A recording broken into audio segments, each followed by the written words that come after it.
నమస్కారం. ఈరోజు మనం ఒక చాలా ఆసక్తికరమైన విషయాన్ని లోతుగా పరిశీలించబోతున్నాం. నమస్కారం. శివ చెరుకుపల్లి గారు రాసిన ఒక అధ్యయనం ఆధారంగా. అవును. ఈ విశ్లేషణలో ఒక అందమైన రూపకం ఉంది. భారతీయ భాషలనే పూలమాలకు సంస్కృతం ఆధారంలాంటి దారం, హ్మ్, ప్రాంతీయ భాషలు దానిలోని పువ్వులు. సరిగ్గా. వినడానికి చాలా బావుంది గదా. చాలా అందంగా ఉంది. అయితే ఇక్కడే నాలో ఒక ప్రశ్న మెదులుతోంది. హ్మ్. ఇది కేవలం అందమైన కవిత్వమా? ఆ, మంచి ప్రశ్న. లేక దీని వెనుక ఏదైనా బలమైన భాష, చారిత్రక వాస్తవం ఉందా?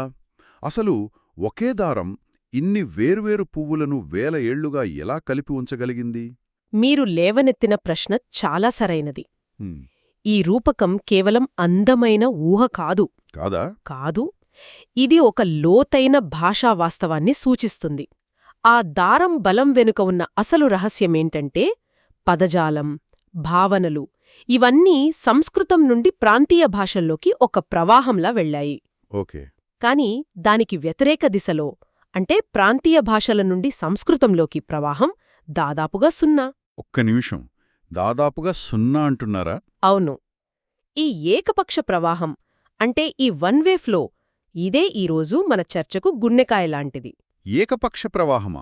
అంటే ఒక వన్ వే స్ట్రీట్ లాంటిదన్నమాట. సరిగ్గా. ఇది చాలా పెద్ద విషయం. ఎందుకంటే సాధారణంగా భాషలు ఒకదానికొకటి ఇచ్చిపుచ్చుకుంటాయి కదా. అవును, సాధారణంగా అదే జరుగుతుంది. ఇంగ్లీష్లో ప్రపంచంలోని దాదాపు అన్ని భాషల నుండి పదాలు వచ్చి చేరాయి. మరి సంస్కృతం మాత్రమెందుకలా ఒకవైపుకే ప్రవహించింది? దీనికి కొన్ని ఉదాహరణలు చెప్తారా? తప్పకుండా. దాదాపు అన్ని ఉన్నత స్థాయి మేధోపరమైన రంగాలలోనూ ఈ ప్రభావం మనకు స్పష్టంగా కనిపిస్తుంది. హ్మ్, ఉదాహరణకు తత్వశాస్త్రం తీసుకుందాం.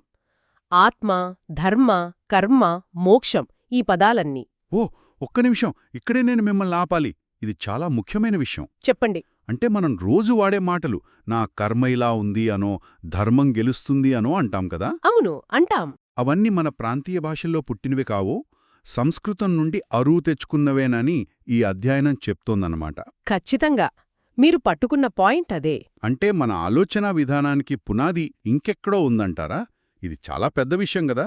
నిజమే. ఇక్కడ కేవలం పదం రాలేదు. ఆ పదంతో పాటు ఒక మొత్తం తాత్విక ఛత్రం, ఒక ఫిలసాఫికల్ ఫ్రేమ్వర్క్ దిగుమతయ్యింది. ఓకే. అదేవిధంగా పరిపాలనలో చూడండి. రాజ్యం, మంత్రి, సభ, దండనీతి. ఉమ్, విజ్ఞానశాస్త్రంలో జ్యోతిష్యం, గణితం, ఆయుర్వేదం. ఇక కళలు, సౌందర్యశాస్త్రంలోకొస్తే రసం, అలంకారం, నాట్యం. అవును, రసం, అలంకారం, నాట్యం, సంగీతం. అంటే ఒక సమాజాన్ని నడపడానికి, అర్థం చేసుకోవడానికి, ఆస్వాదించడానికి కావలసిన కీలకమైన పదాలన్నీ ఒకే మూలం నుండి వచ్చాయన్నమాట. అంతే. తెలుగు, తమిళం, కన్నడ, మరాఠీ, బెంగాలీ ఇలా అన్ని భాషలు ఈ భావనలను సంస్కృతం నుండే స్వీకరించాయా? అవును. ఈ పదజాలం దాదాపు అన్ని భారతీయ భాషలలోకి వాటి అసలు అర్థం పెద్దగా మారకుండానే చేరింది. ఆశ్చర్యంగా ఉంది. అయితే ఆశ్చర్యకరమైన విషయం ఇంకోటి కూడా ఉంది. ఈ విశ్లేషణ ప్రకారం వ్యవసాయం, వంటపని లేదా రోజువారీ వస్తువులకు సంబంధించిన పదాలు, అంటే చాలా సాధారణమైనవి. అలాంటివి ప్రాంతీయ భాషల నుండి సంస్కృతంలోకి వెళ్లిన దాఖలాలు దాదాపుగా లేవు. ఉన్నత స్థాయి ఆలోచనలన్నీ ఒకే దిశలో ప్రయాణించాయి. సరే, ఈ వన్ వే ప్రవాహం అనేది నాకు జీర్ణం చేసుకోవడానికి కొంత సమయం పడుతుంది. కాని ఇప్పుడు నాలో మరో ప్రశ్న మొదలైంది. అడగండి. ఎందుకు? సాధారణంగా భాషలో ఒక స్పాంజ్ లాంటివి చుట్టూ ఉన్న వాటిని పీల్చుకుంటాయి. సంస్కృతం మాత్రం ఎందుకు ఒక ఫిల్టర్లాగా పనిచేసింది? బయటి నుండి దేన్ని రానివ్వలేదు. దీనికేదైనా గేట్ కీపర్ ఉన్నాడా? ఒక రకంగా మీరు చెప్పింది నిజమే. ఆ గేట్ కీపర్ ఒక వ్యక్తి కాదు, ఒక గ్రంథం. గ్రంథమా? అవును. సుమారు క్రీస్తుపూర్వం 5వ శతాబ్దంలో పాణిని అనే మహానుభావుడు రచించిన అష్టాధ్యాయి. ఓ, పాణిని అష్టాధ్యాయి. అదే. అది సంస్కృత వ్యాకరణానికి ఒక రాజ్యాంగం లాంటిది. అది దాదాపు 4000 సూత్రాలతో సంస్కృత భాషను ఖచ్చితమైన నియమాలతో బంధించింది. అంటే ఆ నియమాల వల్ల భాషలో ఒక స్థిరత్వం, ఒక స్పష్టత వచ్చాయన్నమాట. సరిగ్గా. అంటే పాణిని చేసింది ఒక రకంగా భాషకి ఐఎస్ఓ సర్టిఫికేషన్ ఇవ్వడం లాంటిదా? అద్భుతమైన పోలిక. సరిగ్గా అదే. ఈ ఐఎస్ఓ సర్టిఫికేషన్ వల్ల సంస్కృతం మామూలు సంభాషణ భాషగా మిగిలిపోలేదు. మరి ఏమైంది? అది ఉన్నతమైన నైరూప్య ఆలోచనలను వ్యక్తపరచడానికి ఒక పదునైన శక్తివంతమైన సాధనంగా మారింది. నైరూప్య ఆలోచనలు అంటే కొంచెం విడమరి చెప్తారా? నైరూప్య ఆలోచనలు అంటే మనం కళ్లతో చూడలేనివి, చేత్తో పట్టుకోలేనివి. ఉదాహరణకి న్యాయం లేదా స్వేచ్ఛ లేదా సౌందర్యం వంటివి. అలాంటి పెద్ద పెద్ద భావనలను కూడా చాలా స్పష్టంగా, ఖచ్చితంగా, ఎలాంటి గందరగోళానికి తావు లేకుండా చెప్పగలిగే సామర్థ్యాన్ని సంస్కృతం సంపాదించుకుంది. అంటే కొత్త ఆలోచన పుట్టినప్పుడు దానికి పదం కోసం బయట వెతకాల్సిన అవసరం రాలేదు. అవసరమే రాలేదు. సంస్కృతంలోని ధాతువుల నుండే కొత్త పదాన్ని సృష్టించగలిగే సామర్థ్యం దానికుంది. ఓకే, అంటే వ్యాకరణం భాషకొక రూపాన్ని, బలాన్ని ఇచ్చింది. కాని కేవలం వ్యాకరణం వల్లే ఒక భాష ఇతర భాషల నుండి పదాలను తీసుకోవడం మానేస్తుందా? దీనివరకు ఇంకా లోతైన తాత్విక కారణమేదైనా ఉందా? ఉంది. ఈ అధ్యాయంలో శబ్ద బ్రహ్మన్ అనే పదం గురించి ప్రస్తావించారు.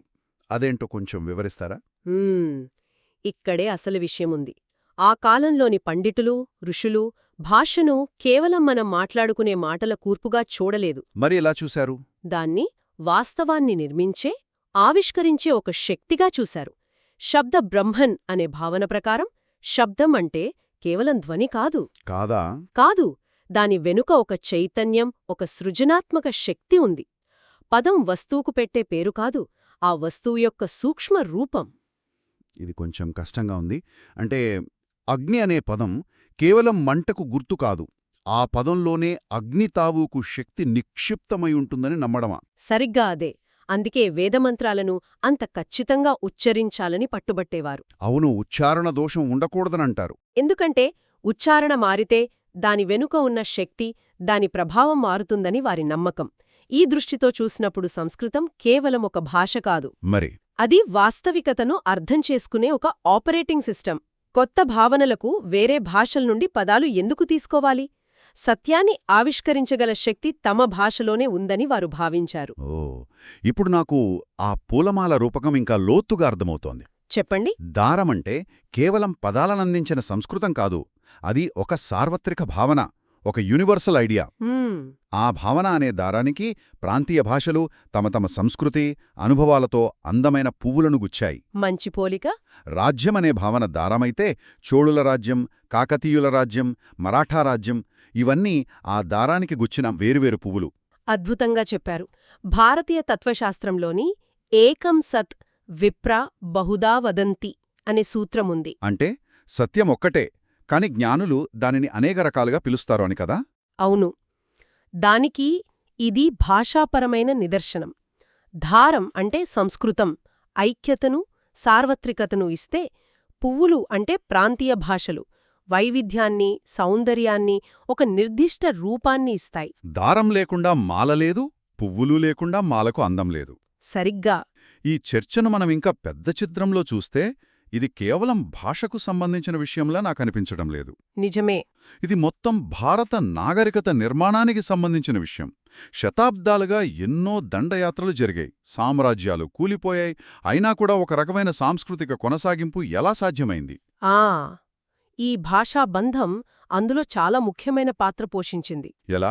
ఈ అధ్యయనంలో రచయిత వాదన ప్రకారం సంస్కృతం భారత నాగరికతకు ఒక మేధోపరమైన వెన్నెముకగా, ఒక ఇంటలెక్చువల్ బ్యాక్బోన్గా పనిచేసింది. వెన్నెముకగానా? అవును. రాజనీతిగా ఎన్ని మార్పులు వచ్చినా జ్ఞాన వ్యవస్థలు అంటే చట్టం, తత్వశాస్త్రం, విజ్ఞానం, వైద్యం అన్నింటిలోనూ సంస్కృత పదజాలం, సంస్కృత గ్రంథాలు ఆధారంగా నిలిచాయి. అంటే ఈ రోజుల్లో ఇంగ్లీష్ లాంటిది ఎలా? ఇండియాలో వేర్వేరు రాష్ట్రాల వాళ్లు కలవాలంటే ఇంగ్లీష్లో మాట్లాడుకున్నట్టు అప్పట్లో కాంచీపురంలోని ఒక పండితుడు, నలందాలోని మరో పండితుడితో శాస్త్రచర్చలు జరపడానికి సంస్కృతం ఒక ఉమ్మడి భాషగా పనిచేసిందంటారా? ఖచ్చితంగా. అది ఆ కాలపు ఇంటలెక్చువల్ లింగ్వా ఫ్రాంకా. దీనివల్ల ప్రాంతీయ భేదాలున్నప్పటికీ ఒక అఖండ భారత విజ్ఞాన సంప్రదాయం కొనసాగింది. ఓకే. ధర్మశాస్త్రాలు దేశమంతటా న్యాయ వ్యవస్థకు ఆధారమయ్యాయి. ఆయుర్వేదం దేశమంతటా వైద్య విధానానికి మార్గదర్శిగా నిలిచింది. అంటే ఒక కంటిన్యూటీ ఉందన్నమాట. ఆ కొనసాగింపు వల్లే బయటి నుండి ఎన్ని సాంస్కృతిక దాడులు జరిగినా మన నాగరికత తన మూలాలను కోల్పోకుండా నిలబడగలిగింది. అందుకే ఈ విశ్లేషణలో సంస్కృతాన్ని ఒక మృతభాషగా కాకుండా ఎలా వర్ణించారు? మన సజీవ భాషలలో నిక్షిప్తమైన ఒక నాగరికతా స్మృతి, ఒక సివిలైజేషనల్ మెమనీగా అభివర్ణించారు. నాగరికతా స్మృతి అంటే అది చనిపోలేదు.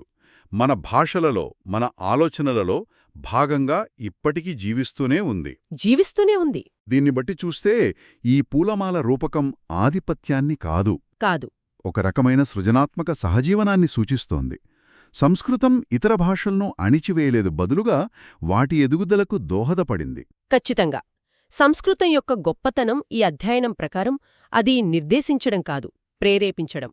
అది ఒక మూలధనం లాంటిది. మూలధనంలా? అవును. ప్రాంతీయ భాషలు ఆ మూలధనాన్ని ఉపయోగించుకుని తమ తమ ప్రత్యేకమైన సాహిత్య, సాంస్కృతిక, కళా సౌధాలను నిర్మించుకున్నాయి. నిజమే. అందుకే త్యాగరాజ కీర్తనల్లో సంస్కృత పదాలున్నా అది స్వచ్ఛమైన తెలుగు సంగీతంగా ధ్వనిస్తోంది. కన్నడలో పంపకవి రాసినా, తమిళంలో కంబర రాసినా వారి ప్రాంతీయ జీవనానికి అద్దం పడుతోంది. అంటే పువ్వు తన సొంత రంగును, సువాసనను కోల్పోదు. కాని దారం దానికొక ఆకారాన్ని, ఐక్యతను ఇస్తోంది. అయితే ఇదంతా విన్న తర్వాత మనకర్థం కావాల్సిన అసలు విషయం ఏంటంటే, సంస్కృతం ప్రాంతీయ భాషల మధ్య సంబంధం కేవలం పదాల అటూ ఇటూ ప్రయాణం కాదు. అది ఒక సార్వత్రిక, నైరూప్య భావనల వ్యవస్థ. విభిన్న ప్రాంతీయ సంస్కృతుల సృజనాత్మకతను ఎలా పోషించిందో చెప్పే ఒక లోతైన తాత్విక బంధం. సరిగ్గా చెప్పారు. మనం మొదట అనుకున్నట్లు ఇది కేవలం కవిత్వం కాదు, మన సాంస్కృతిక డిఎన్ఏ వెనుక ఉన్న కోడన్నమాట. అవును, ఒక రకంగా అదే. ముగించే ముందు వినేవారికి ఒక ఆలోచనను వదిలివెళ్తున్నాను. తప్పకుండా. ఈరోజు మనం పదజాలంపై సంస్కృతం ప్రభావాన్ని, దాని ఏకపక్ష ప్రవాహాన్ని చర్చించాం. మరి సంస్కృతంలో నిక్షిప్తమైన వ్యాకరణ నిర్మాణం సంగతేంటి? దానిలోని తార్కిక ఆలోచనా విధానం సంగతేంటి? ఇది ఆసక్తికరమైన ప్రశ్న. ద్రావిడ భాషల వంటి భిన్నమైన వ్యాకరణ నిర్మాణాలు ఉన్న భాషలలో కూడా వాట్లో ఆలోచనలు రూపుదిద్దుకునే విధానాన్ని, వాక్య నిర్మాణం వెనుక ఉన్న తర్కాన్ని సంస్కృతం ఏమైనా ప్రభావితం చేసి ఉండవచ్చా? మనం కేవలం పదాలనే కాదు, ఆలోచించే విధానాన్ని కూడా వారసత్వంగా పొందామని చెప్పగలమా? ఇది మనం అన్వేషించాల్సిన మరో ఆసక్తికరమైన కోణం.